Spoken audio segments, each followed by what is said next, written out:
நீதித் தலைவர்கள் அதிகாரம் 11. கிலெயாதை சார்ந்த இப்தா வலிமை மிக்க போர் வீரர். அவர் ஒரு விலைமாதின் மகன். இப்தா கிலெயாதுக்கு பிறந்தவர். கிலெயாதின் மனைவியும் அவருக்கு புதல்வரை பெற்றெடுத்தாள். அம்மனைவியின் புதல்வர் பெரியவர்களானதும் இப்தாவை துரத்திவிட்டனர். அவர்கள் அவரிடம், எங்கள் தந்தையின் வீட்டில் உமக்கு பங்கில்லை, ஏனெனில் நீர் வேறொரு பெண்ணின் மகன் என்று கூறினர். இப்தா தம் சகோதரர்களிடமிருந்து தப்பியோடி தோபு நாட்டில் வாழ்ந்து வந்தார்.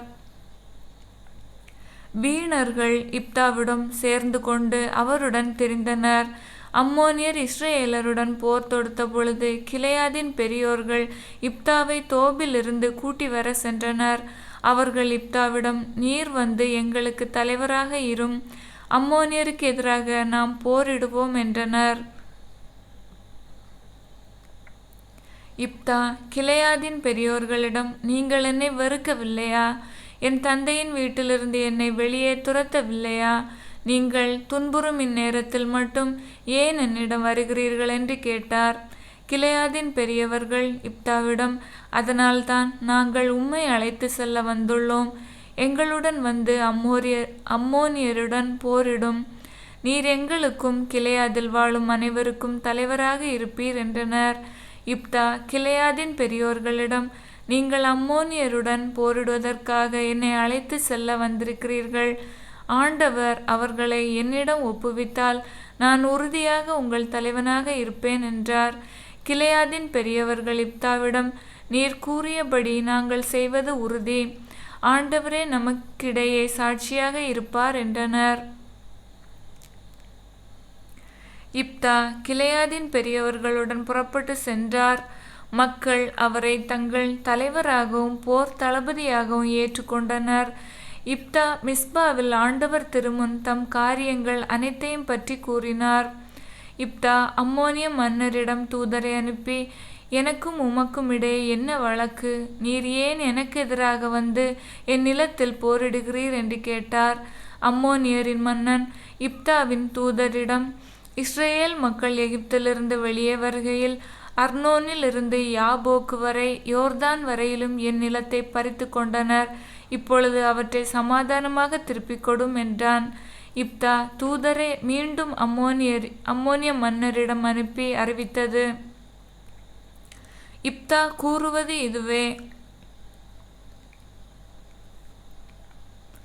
இஸ்ரேல் மோவாபியரின் நிலத்தையோ அம்மோனியரின் நிலத்தையோ பறித்து கொள்ளவில்லை. ஏனெனில் அவர்கள் எகிப்திலிருந்து வெளியேறி வருகையில் இஸ்ரேலர் பாலை நிலத்தில் நடந்து செங்கடலுக்குள் பின்னர் காதேசுக்கும் வந்தனர். இஸ்ரேலர் ஏதோமின் மன்னனுக்கு, நாங்கள் உம் நாட்டை கடக்க அனுமதி அளியும் என்று தூதரிடம் சொல்லி அனுப்பினர். ஏதோமின் மன்னன் அதை கேட்கவில்லை. மோவாபு மன்னனிடமும் அனுப்பினர், அவனும் இசையவில்லை.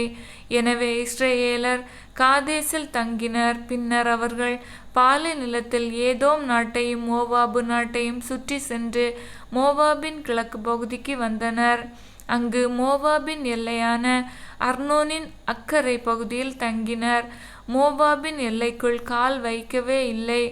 இஸ்ரேலர் எஸ்போனில் ஆட்சி செய்த எமோரிய மன்னன் சீகோனிடம் தூதரை அனுப்பினர். இஸ்ரேலர் அவனிடம், உம் நாட்டை கடந்து எம் இடத்தை அடைய அனுமதி தாரும் என்று கேட்டனர். ஆனால் சீகோன் இஸ்ரேலரை நம்பாததால் அவர்களை தம் எல்லைக்குள் விடாது தம் மக்கள் அனைவரை ஒன்று திரட்டி யாகசீவில் பாளையம் இறங்கி இஸ்ரேல் மக்களுடன் போர் புரிந்தான். இஸ்ரேலர் கடவுளாகிய ஆண்டவர் சீகோனையும் அவன் மக்கள் அனைவரையும் இஸ்ரேலரின் கையில் ஒப்புவித்தார். இஸ்ரேலர் எமோரியரை வென்று அவர்கள் வாழ்ந்த அந்த நாட்டை உரிமையாக்கி கொண்டனர்.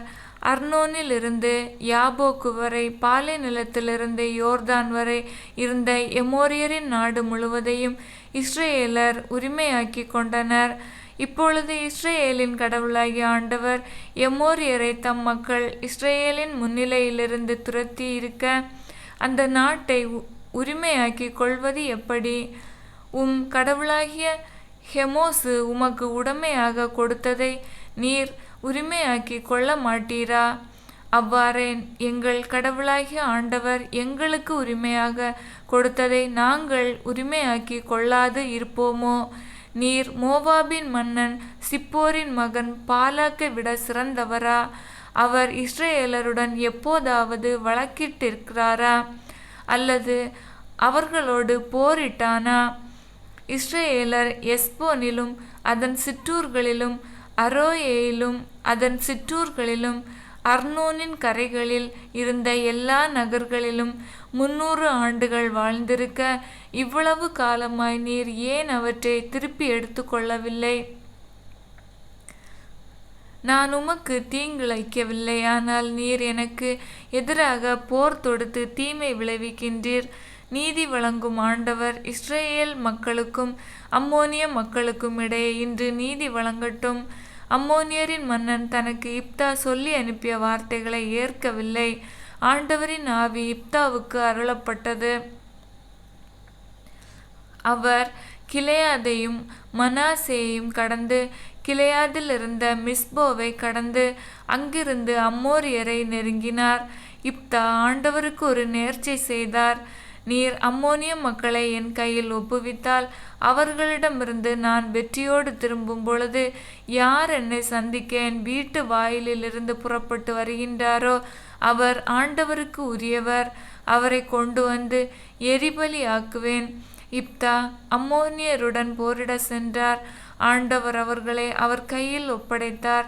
இப்தா அரோயேரியிலிருந்து மின்னித்து அருகாமை வரை 20 நகர்களையும் ஆபல் கெராமிம் வரை இருந்த பகுதிகளையும் அழித்தார். இஸ்ரேல் முன்னிலையில் அம்மோனியர் அடக்கப்பட்டனர்.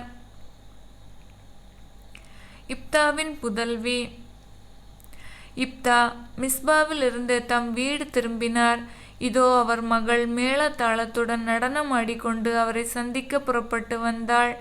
அவள் அவருடைய ஒரே மகள். அவருக்கு வேறு மகனோ மகளோ இல்லை. அவர் அவளை பார்த்தார். தம் உடைகளை கிழித்து கொண்டு, ஐயோ என் மகளே, நீ எனக்கு மோசம் செய்து விட்டாயே, நீ என்னை துன்பத்துக்கு ஆளாக்கி விட்டாயே. நான் ஆண்டவருக்கு வாக்கு கொடுத்து விட்டேனே, அதை நான் மாற்ற முடியாதே என்றார். அவள் அவரிடம், அப்பா, நீங்கள் ஆண்டவருக்கு வாக்கு கொடுத்து விட்டீர்கள் என்றால் உங்கள் வாக்கின்படியே எனக்கு செய்யுங்கள். ஏனெனில் ஆண்டவர் உங்கள் எதிரிகளான அம்மோனியரை உங்களுக்காக பழிவாங்கி விட்டார் என்றாள். அவள் தந்தையிடம், என் விருப்பத்தை நிறைவேற்றுங்கள். 2 மாதங்கள் என்னை தனியாக விடுங்கள். நான் மலைகளில் சுற்றித் திரிந்து எனது கன்னித்தன்மை குறித்து என் தோழியருடன் துக்கம் கொண்டாடுவேன் என்றாள். அவர் சென்று வா என்று சொல்லி அவளை 2 மாதங்களுக்கு அனுப்பி வைத்தார்.